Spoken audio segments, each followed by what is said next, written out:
Ferme ta bouche, vu ton salaire, c'est en substance qu'a dit l'administrateur délégué de la Serie A à Adrien Rabiot, un Adrien Rabiot qui a commis le crime de lèse-majesté de critiquer un choix qui a été fait par la Serie A, et je dois vous avouer que je suis en soutien du joueur français qui a eu beaucoup de courage là-dessus. Alors l'affaire, je vous en parlais il y a quelques jours, c'est qu'on a un match entre le Milan, le club d'Adrien Rabiot donc, et Com qui se jouera en Australie. C'est un désastre écologique parce que tu vas traverser la planète pour un petit match, c'est un désastre pour les supporters parce que tu peux même pas voir jouer ton club local, c'est quand même une dinguerie, et philosophiquement ça pousse le football dans un sens qui correspond pas du tout à mes valeurs. Donc franchement, quand je vois Adrien Rabiot qui dit que c'est juste n'importe quoi, je me dis que le mec se mouille et qu'il est courageux. Le problème, c'est que le boss de la Serie A, lui, il a pas vraiment apprécié la sortie d'Adrien Rabiot, on peut le comprendre, il défend ses intérêts, et grosso modo, il renvoie à son salaire et dit que c'est grâce à ce genre d'opération qu'Adrien Rabiot peut gagner autant. Alors déjà, c'est le niveau zéro de la contre-argumentation, c'est un argument ultra populiste,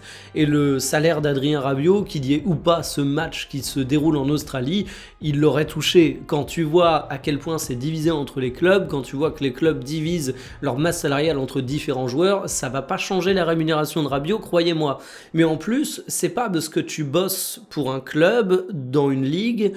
que tu peux pas la critiquer. Vous travaillez peut-être à Carrefour, vous travaillez peut-être à Amazon, vous travaillez peut-être dans je ne sais quelle entreprise, c'est pas pour ça que vous approuvez tout ce que fait Carrefour par exemple, ou Amazon, très loin de là. On peut être employé d'une société et avoir quand même des reproches à faire à son employeur. Donc franchement, moi je dis bravo à Adrien Rabiot, ça demande beaucoup de courage d'avoir ce genre de sortie, je peux caler en son sens.